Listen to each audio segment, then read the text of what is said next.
जाप करने लग गए, तपस्या में बैठ गए। धीरे धीरे जाप बढ़ा। अब नारद जी ने कहा कि अन्न का त्याग कर दीजिए। धीरे धीरे अन्न का त्याग कर दिया।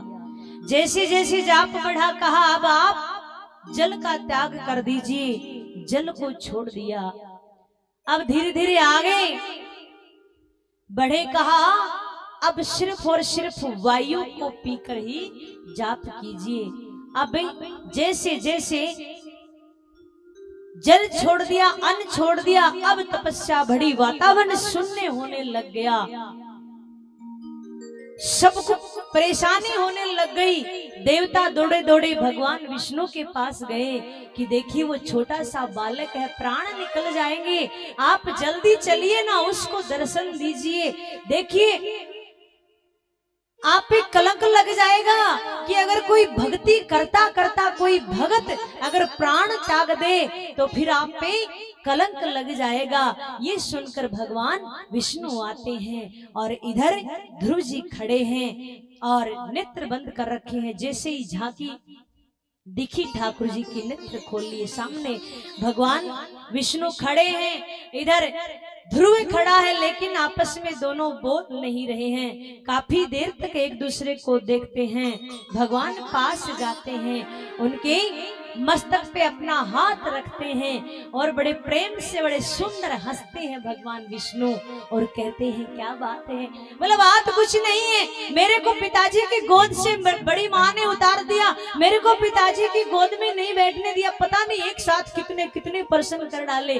दोबारा से अपना हाथ ध्रुव जी की मस्तक पे रखा, कहा अब बोलिए अब क्या चाहिए।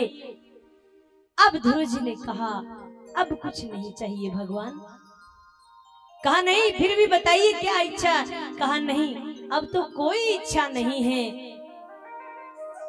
देखिए इन कथाओं में जितने भी दृष्टांत हैं, इन दृष्टांतों के माध्यम से हमें कुछ ना कुछ सीखने को मिलता है।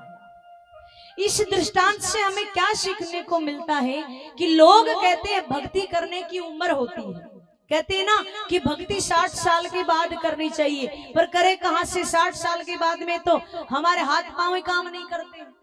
अगर माला जाप करने बैठोगे तो तुमसे आलती पालती मारकर बैठा नहीं जाएगा, बैठोगे तो तकिया लगा कर बैठोगे। इधर माताओं से कहते हैं माला जाप करते हुए दीदी क्या करे, 10 तकिया लगा कर बैठे तो भी बैठा नहीं है। तुम सही से बैठ नहीं सकते, माला को पकड़ नहीं सकते, हाथ तुम्हारे कंपन करने लग गए, कहां से भगवान का जाप करोगे। एक गन्ना होता गन्ना, और उसका जूस निकालने के बाद में क्या बचता पीछे, कचरा। तो 60 साल के बाद में तो महाराज कचरा बचता, कहां से भगवान के भजन करोगे हैं। लेकिन लोग तर्क देते हैं कि 60 साल के बाद भजन करना चाहिए। मुझे भी कहते हैं, काफी से मिलते हैं, दीदी ये क्या काम लिया आपने, अभी तो आपके खेलने खाने की उम्र है, भगवान के भजन तो बाद में कर लेना है। पर उनको क्या पता कि भगवान से जिनकी प्रीत लग गई उनको ये संसार अच्छा नहीं लगता है, उनको क्या पता। ये दृष्टांत हमें ये सिखाता है कि उम्र का इंतजार नहीं करना है। इस छोटे से ध्रुव ने 5 वर्ष के ध्रुव ने भगवान को प्राप्त कर लिया, तो फिर आप और हम किस चीज का इंतजार करते हैं, हम किस उम्र का इंतजार करते हैं। ये दृष्टांत हमें ये सिखाता है कि उम्र का इंतजार नहीं करना है। लोग जो तर्क देते हैं ना कि 60 साल के बाद भगवान मिलेंगे, 60 साल के बाद माला का जाप करना है, ये सब वही कह सकता है जिसका भक्ति में मन नहीं लगता है। बाकी तो महाराज जब भी तुमको ये भान हो जाए, ये मालूम हो जाए कि आज तक तो हमने गलती कर दी पर आज से हम भगवान को कभी भी भूले नहीं, उसी समय से भगवान के चरणों में आपको लग जाना चाहिए। ये दृष्टांत हमें यही सिखाता है।